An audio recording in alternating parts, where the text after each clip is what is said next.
ጉድ ጉድ ጉድ ነገሩ እየተቀጣጠለ ነው የሚሄደው። አሁን ደግሞ እነ ፈረንጁ እነ ሩታ እነ ሄርሜላ መጡ። ሲመጡ ምን ተፈጠረ የሚለው በጣም ከባድ ነው። እኔ ከዚህ በፊት ሄርሜላን ምን ብያለሁኝ?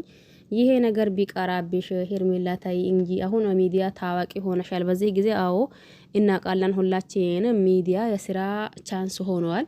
ስለዚህ ከዚህ ህይወትና ከዚህ ጭቅጭቅ ሁላ ወጥተሽ የራስሽን ህይወት ይዘሽ አንድ ሰው የራሴ የምትይው እንዲሁ ጭቅጭቅ የሌለበት ምንም ነገር እንትን የማይልበትን ሰው ይዘሽ ብትመጪ ለራስሽም ይሁን ለዛው ሰውም ጥሩ ነው።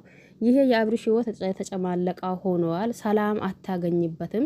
እንዲሁም ደግሞ ሰላም አይፈጠርም መቼም ቢሆን መቼ። አዎ እናውቃለን አብርሽ ከአንቺ ጋር ይሆናለው ካላ መሆን ይችላል። ነገር ግን ደግሞ በዚህ በኩል ሩታ ነገሩን ካላበረደችና ነገሩን ካልተወች መቼም ቢሆን በእናንተ መካከል ሰላም እንደማይፈጠር እንዲሁም ደግሞ ሩታ ራሷ ተናግራ ነበር። እንግዲህስ እኔ ልጄ አባት ነው። ይሄንን ህይወት ደግሞ ሄርሜላ በዚህ ህይወት አይኗ እያየ እኔም ደግሞ ሲመክራት አልሰማ ብላኝ ከቀጠለችበትማ አሁንም እኔም ይቀጥልበታለሁኝ። መቼም እኔ ሰላሜን ተነስቼ እሱ ሰላሙን አግኝቶ ከሌላ ሴት የሚሆንበት ምንም አይነት አንዳች አይነት ምክንያት የለችም። ስለዚህ ወደደም ጣለም ብላ አውርታ ነበር። በዛም ደግሞ ብዙዬ ራሱ ተናግራ ነበር። ልጁን ያሉበት ምክንያት አንደኛው ይሄ ነበር ማለት ነው። ምክንያቱም ለምን መሰላችሁ? ልጁን ሲሉና ልጁን መውሰድ አለብን እናንተ ገና ልጅነታችሁን አልጨረሳችሁም። አንቺም እልክ ላይ ነሽ፣ አንቺም ደግሞ በቀል ላይ ነሽ። በቀልሽን እዛው ተበቃቀሉ እርስ በራሳችሁ። ነገር ግን ደግሞ ይሄ ልጅ ሰላሙን ማግኘት አለበትና ሰላም ያለበት ቦታ መሆን አለበት። ስለዚህ እናቴ ጋር ይሆናል ብላ ብዙዬም ልጁን ሊውሰድ አለችበት ነገር ይሄንን ደግሞ መበቃቀል እንደፈለጉ ይሆኑ ብላ ልጁን ወስዳለሁ ብላ ነበር። ነገር ግን ደግሞ ሩታ አንቺም እናት ሆነሽ አይተሽ አሁንም ደግሞ የኔን ልጅ ልትወስጂ ነው መጣሽው። ይሄ ነገር መቼም እንደማይሆንና መቼም እንደማታደርጊው ማወቅ አለብሽ። አሁን ልጄ ማንም ቢሆን ማንም ሊነካውን ሊወስደውም አይችልም። እኔ እንደ አባቱን ልክስክስ ነው። እኔ ደግሞ እንደ አባትም እንደ እናትም ጀግና ሆኜ ማሳደግ ነው የሚፈልገው። ሰምታችሁ ነበር። አሁን ያ ባሰው ሌላ ጣጣ መጣ፣ ሌላ ንትርክ መጣ። ሴቶች እርስ በራሳቸው ተገዳደሉ ማለት ነው። ብዙዬ ተናግራለች። በነገራችን ላይ እነዚህ ልጆች ወይ አብርሽ ላይ የሆነ ነገር ካልደረሰ ወይም ደግሞ ሩታ ላይ የሆነ ነገር ካልደረሰ መቼም ሰላም አይወርድም ብላ ነበር። እንዳለችው ነው የቀጠለው ነገሩ። ማለትም በጣም ከባድ ነው። ሄርሜላ ያው እኔ እንጃ ምን እንደሚል እናንተ ነው የምታውቁት። ከዚህም በፊት ብዬ ነበር ሄርሜላ አሁን ታዋቂ ሆነሻል። አንድ ሰው የራሴ የምትይው ሰው አንድ ጀግና ይዘሽልን እኛ ለማየት ችግር የለብንም። እናይሻለን፣ እናበረታታሻለን።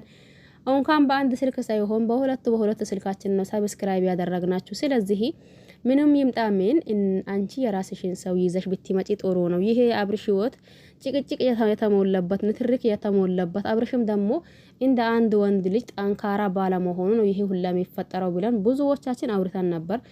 ያው ያወራነው ነገር ድንጋይ ላይ ውሃ ማፍሰስ ሆኖ ቀራ። አሁን ደግሞ ያባሰው ሴቶች ተጋደሉላችሁ ማለት ነው። ማን ከማን? ሩታ ከሄርሜላ እንዲሁም ደግሞ መሀከል ፈረንጁ አለ። እሱ የሩታ ደጋፊ ነው ወይም ደግሞ የሩታ ወንድም ነው የሚለው የእያንዳንዱ መቼስ ሰምታችኋል ብዬ አስባለሁኝ። ሳትሰሙት ይቀራላችሁ ብዬ አላስብም። በነገራችን ላይ እኔ በሩታ የሚጠላባት ነገር አንድ ነገር አለ። ይሄ ምን መሰላችሁ? አብርሽ አንድ ሁለት ጊዜ አልፈልግም ካላ ይሄ ንትርኩንና ይሄንን ንዝንዙን ትታ ያለው ነገር ተከፋፍሎ በስተመጨረሻው በህይወታቸውን በሰላም ቢኖሩ ሩታም ከፈለገችው ሰው ጋር አብርሽም ደግሞ ከሄርሜላ ቢቀጥሉ ነው የሚለው። እናንተ ነው የምታውቁት። በያላችሁበት ሰላማችሁ ይብዛ። ነገሩ በጣም አሳሳቢና አሳዛኝ ደረጃ ደርሶልናል። እስቲ በሚመጣው እናያለን። ለዚህ ቤት አዲስ ከሆናችሁ ሰብስክራይብ ማድረግ አትርሱ። ነባር ቤተሰብ ከሆናችሁ ደግሞ ላይክ፣ ሼር እያደረጋችሁ ብታበረታቱኝ ደስ ይለኛል። እናንተም የምትሉት ሀሳብ አስተያየት ካላችሁ ሀሳባችሁንና አስተያየታችሁን ማስቀመጥ ትችላላችሁ። የምርን በጣም የሚያስጠላ ደረጃ ደረሰ ካልን እኮ አሁን ቆየን። ግን እንደዛም እያልን እያየነ ነው ያለ ነው። አንድ ሰው ለምዳችሁት ወይም ደግሞ ወዳችሁት ከዛ ሰው መራቅ ያኔ አትችሉም። ያም ሆና ይሄ አትችሉም ማለት እዛ እንቀራለን ማለት ሳይሆን ግን ከሆነ ጊዜ በኋላ ይሄ ያፈሩት ተመልካች እነሱን ቴቷቸው እንደሚሄድ ማወቅ አለባቸው ብዬ ነው ማስበው። ምክንያቱም እዚህ ጋር ማሩም ሲደጋገም አይጣፍጥም ይባላል። ጭቅጭቅ ሲበዛ በስተመጨረሻ የምሬን በጣም ነው የሚያስጠላው። እስቲ ሀሳብ አስተያየት ካላችሁ ኮሜንት ስር ማስቀመጥ ይችላልላችሁ። ሰላማችሁ ይብዛ።